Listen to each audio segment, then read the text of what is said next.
I got a tour of Westerlay Orchids, which is the largest orchid grower on the West Coast with over 17 acres of growing space, selling about 4 million orchids a year. And today we're going to take a look at what goes into growing these beautiful plants at such a massive scale.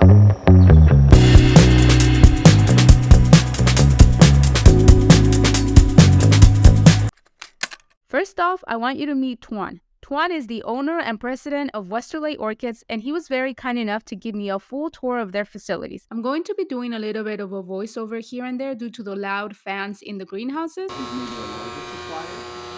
But I'm also going to let Toine explain some of the information he has to share because I don't want you to miss out on any cool knowledge. Oh my god, this is amazing. Yeah. Wow. The first stage of their growing process begins in this greenhouse. Here, orchids are grown from either out of the flask or just a couple of weeks young and will stay in here for about 24 to 26 weeks until they are ready to be potted. This specific greenhouse is about 1 acre and houses around 1 million orchids. We're looking for just the right amount of light, just the right amount of temperature, exact right humidity. So we're doing that, this little silver pipe up here. If it's dry, it'll spit out a little bit of humidity. It'll just create some humidity. That white box that you see there, that's a temperature meter and humidity. And then over here, it's a little harder to see, but there's that white arm that comes out. It's a little rust on it now. We might paint that. And that on the end of it, we're measuring light. Okay. So we're controlling this whole greenhouse, all the major elements. For example, to start with light, we have the lamps in here only in this range.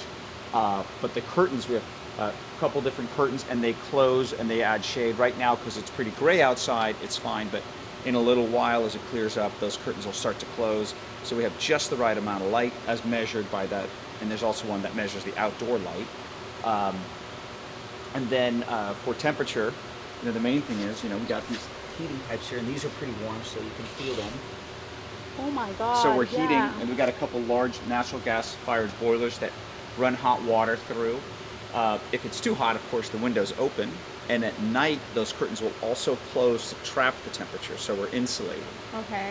Yeah, so, and then I just said for the humidity, we spray out the mist, but we also, if it's really too dry, if it's really too wet, we'll actually run the pipes a little extra just to dry out the air. And so these are very delicate plants right now, but they'll get started pretty quick. If you look around behind you, this is also actually happens to be Anthura. So you can see that they're making new roots. It's starting to make a new leaf. We'll water these every 6 days, 7 days, and they'll be here for about 24 to 26 weeks until they're big enough to plant. You see a few tables there. We can take a look at those. So here we go. Nice, lot of nice fat roots. Good. It probably came with, this was like the leaf that was in the flask. So it made this and probably grew this a little larger while it was in the flask. So this is a really nice, healthy plant that we're going to pot up. Really healthy roots. Yeah, this is, to me, this part is the most important. If we start with good, strong plants, it makes the rest of the journey much easier for these guys.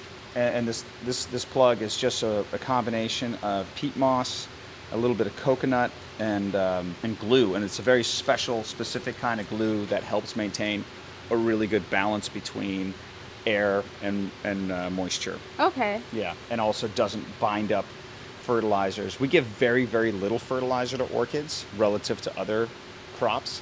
And so if you've got to have a substrate that's really inert and doesn't want to bind up fertilizers or release anything because it's already getting so little, and we have to be able to be very precise about what we give the plant. Yeah, that makes sense. Yeah. And these are also just 2 weeks old. In fact, same variety. Okay. Yeah, so here you go. And this is 36 weeks. So these are 26 weeks old. Wow, what a difference. Yeah. It's a half a year, so it should do something, right? I mean, still relatively speaking, an orchid is a really slow growing plant. It is. 2 weeks, 26 weeks. So this is from, it's a little different looking plug. This is from Floricultura, the folks up in Salinas. So they send us a truckload full of plants every 4 weeks. Okay. And so this came from week 6. So we sit on them usually for a few weeks to get them acclimated. And so this is actually also getting planted next week. The second stage of the orchid growing process takes place in this greenhouse. The plugs are taken from the first greenhouse to be potted and then moved here to spend about 5 to 6 weeks to focus on their vegetative growth, that is, to grow more roots and leaves. This is the lower light greenhouse. Despite today, right after watering, it's generally the lower humidity, which is the best way to start plants, and then we move them to another green. We'll move them along, and then when they're big enough, that's when we move them to the other nursery where we drop the temperature. So here it's about always minimum 82, not 80, but 82 to 85 degrees is kind of where we want to be, and we want to be very precise about that. If you get warmer, or excuse me, if you get too cold, it'll cause the flowers to spike. So we really want to stay at that 80 plus degrees. Oh. So this is about a month after planting. Wow. So we took those plugs that we were just looking at, and now it's in here and it's starting to make its new roots. This is a leaf that's already started to make in 5 weeks. You can see all, like there's the plug and then all the new roots wanting to burst out of there. This is a really important, they're all really important phases, but this is a really important phase for us where we have to be very careful specifically how much we water them. Yeah. They have to get dry enough that it wants its roots to get out, but not so dry that it can't actually grow. This is where we do all the work. So if you're here on Monday through Friday, there's a ton of activity happening here. So those plugs, when they're ready, they'll be brought over here and they're taken out of those trays and then they're potted on this machine. And you'll see all the tables here. There's an overhead crane that runs here, that red piece there, and it drops the tables into position. And so these tables will be pulled out of here. All the pots have an R. You can't see it in this light, but there's a QR code on this. Okay. In UV printing. Oh, wow. So we can track by variety what we've planted. We're counting it and we're evaluating it. They roll here and then they'll roll into the main growing greenhouse. Well, actually, we've changed that. It goes there for about 5 or 6 weeks, and then it comes out and goes into the main greenhouse. This is the main greenhouse, which spans roughly 5.5 acres in size. During this stage of the process, the orchids experience rapid growth as they continue to mature. However, they remain in this greenhouse until they have acquired enough mass to progress to the next stage of growth, which is the spiking stage. In the spiking stage, the orchids eventually will undergo a crucial phase of development that prepares them for blooming and eventual sale. So this is a plant. We got it as a flask in week 10, then we planted up to this size in week 34. That's 24 weeks. So let's do the math here. 18 plus 10. This is now 28 weeks. Typically we go 30 weeks, so this is a little earlier. It's got a ton of super great looking roots. We like to see 4 mature leaves. 4 mature leaves gives us a pretty good idea that it's going to flower. So all the stuff in here should be ready to go. So next week we have a truck out there and we load the plants 10 tables at a time in that truck. We move it to the other nursery to flower. And why are they potted in these kinds of pots? So when we space them, most of the varieties, the leaves kind of get big, and we like to put them in this collar so that we can continue to keep. On a table like this, there's now 330 plants. Without the collars, it'd be like 300 plants. That makes sense. 280 plants. So right. yeah, so they get their own sort of space here. And these are the ones before they got. These are on their way to getting space. So this is Ravello. So this is planted 9 weeks. So this is now 21 or 22 weeks, 21 weeks since we potted it in this size. So we want another 8 to 10 weeks before we flower them. So at this stage, they start growing really pretty rapidly. So we want to get them spaced out. And you can tell very much the different quality. Like here's a variety. This is a really cool copper color. It grows. Ugh. I don't love how it grows. It's challenging, but it's a great variety. And we'll just get 3,000 to 6,000 of a variety at a time. Why is it challenging to grow? Some are just slower than others. And we'll just say, we don't care, it's slow. Like this white variety is just absurdly fast. We measure them also weekly, and this will grow, the leaves will grow easily up to 1.5 inches a week. That's really fast for an orchid. And this guy's more like 1 inch a week. And so if you were to see these two varieties at the same age, this one already has a lot more mass, and mass really translates into flowers. The more mass it has, the more flowers it can make. Okay, so after the orchids have completed their vegetative growth stage at the main greenhouse, the orchids progress to the next phase of their development in a separate greenhouse specifically dedicated for spike development. In this greenhouse, the temperature is kept at around 65 degrees Fahrenheit for approximately 6 weeks in order to induce reblooming. And as you may know, reblooming orchids is a lot easier for us to achieve at home during the fall or winters because of the colder temperatures.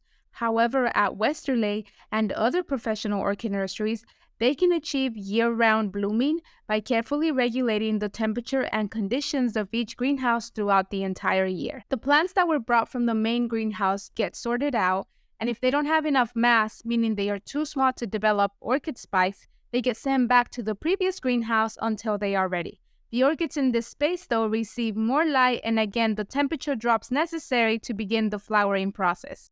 Following their 6-week stay in the spiking greenhouse, the orchids move on to the next phase of their development, spending an additional 12 weeks in a separate greenhouse to grow their spikes and buds. During this time, the orchid spikes are also carefully staked to support their growth. Meanwhile, the plants are evaluated and sorted to determine their sellability before being transferred to the packaging area. So we're rating it here. A plus means it's over 24 inches and it's 2 spike. A plus 24 inches, 1 spike, or 26 inches, excuse me, 1 spike. That's 2 spikes. So that's nice. We like to see that big 2 spike number.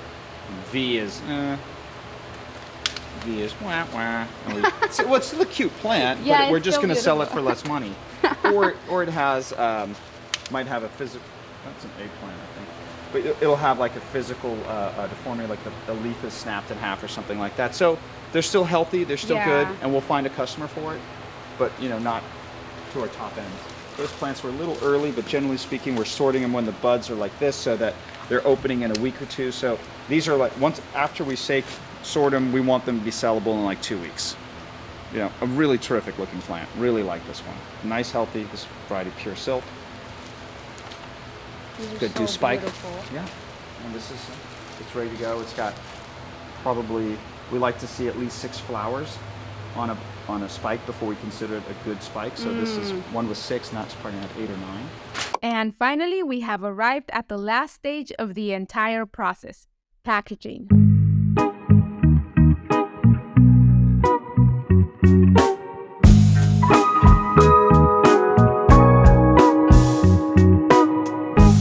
When orchids are being prepped for packaging, they are put in a ceramic decorative pot. They are also given a tag with a QR code for care tips and are wrapped in cellophane for protection. And then they get shipped out to their customers, which includes a lot of major grocery stores on the West Coast.